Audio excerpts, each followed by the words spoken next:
Hello my dear students, my name is Rami Khan. Today in this video I am going to explain about carbohydrates, the first biomolecule. Carbohydrates are hydrates of carbon and they are defined as polyhydroxy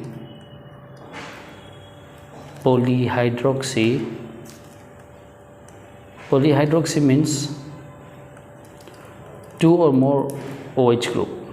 Okay, two or more OH group must be present in a carbohydrate, and the second condition is optically active, means the four group attached to carbon atom must be different.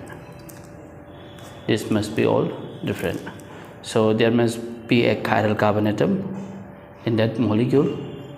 And second one, the third condition for a carbohydrate is the functional group has to be an aldehyde or ketone. If these conditions are satisfied, then the molecule is a carbohydrate. So carbohydrates are the optically active polyhydroxy aldehydes and ketones or compounds which on hydrolysis give these units. So they are also called saccharides. Okay, next is let me draw the first carbohydrate. So this is a carbon in which there must be one CHO group for a carbohydrate. Okay, then there must be two OH group. So if I write two OH here like this and hydrogen over here, then this is not optically active. The first point is, and second point is, if two OH groups are attached to the same carbon atom, then water molecule is removed to form aldehyde or ketone. So this cannot be the aldehyde. Okay, this cannot be the carbohydrate. Okay, the first carbohydrate we can make is this. This is OH, this is hydrogen, one OH is here, then there must be one carbon atom to which OH must be attached. This is the first carbohydrate we can make. This is called glyceraldehyde. Okay, so next point is classification of carbohydrates. On the basis of hydrolysis, carbohydrates can be classified as monosaccharides, oligosaccharides and polysaccharides. Okay, the first is monosaccharide. This is a monosaccharide. Glyceraldehyde is monosaccharide.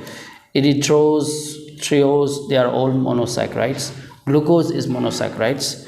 This carbohydrate cannot be further hydrolysis to simpler carbohydrate.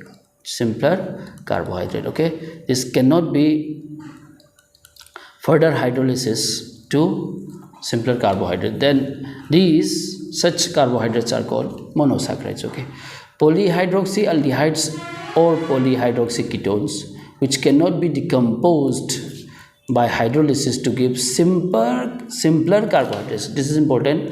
Simpler carbohydrate, छोटा carbohydrate पे hydrolysis करने पे छोटा carbohydrate को smaller carbohydrate अगर नहीं मिलता है तो वो कार्बोहाइड्रेट जो है उसको हम क्या बोलते हैं, मोनोसैकराइड्स बोलते हैं. Okay, some of the examples of monosaccharides are glucose, fructose, ribose, arabinose, etc. Okay, the second classification is oligosaccharides or polysaccharides.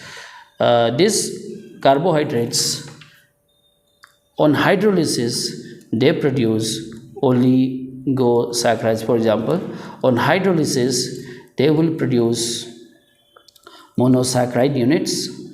How many monosaccharides will be produced? 2 to 9 monosaccharide units they will produce. Then these carbohydrates will be called oligosaccharide.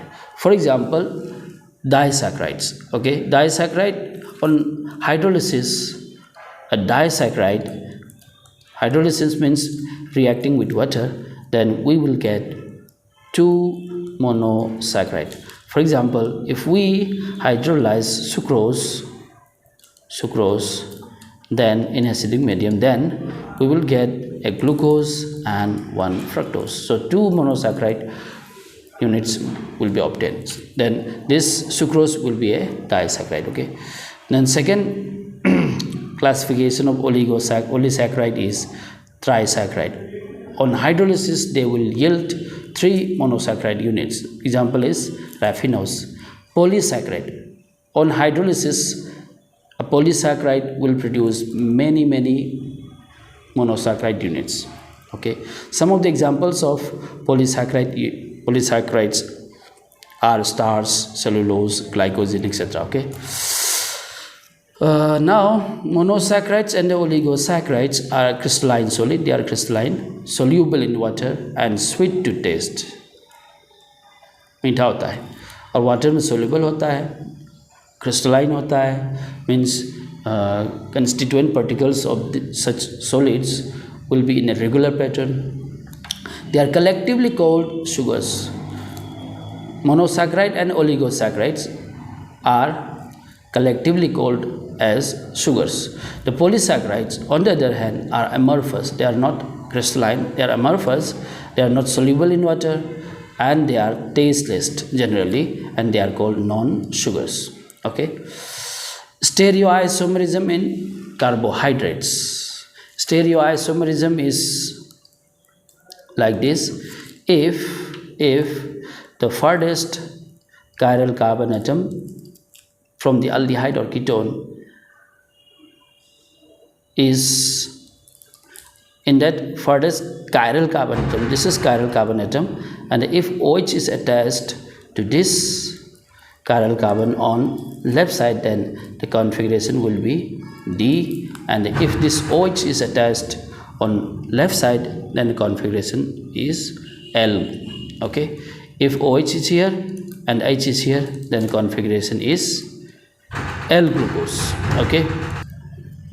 Okay, so this is a D configuration, D isomers.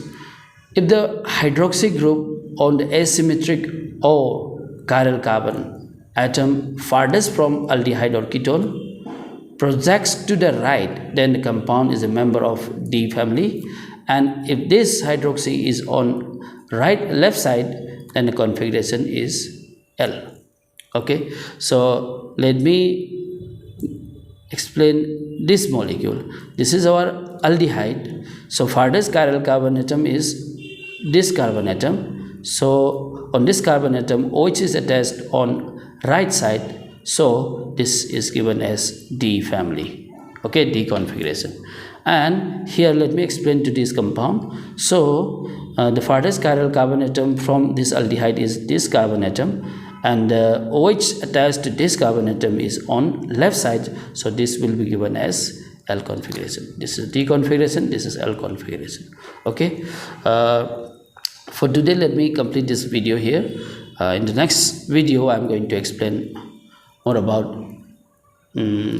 monosaccharides, and that will be on glucose and fructose, on the structures, their structures and their cyclic structures. Okay.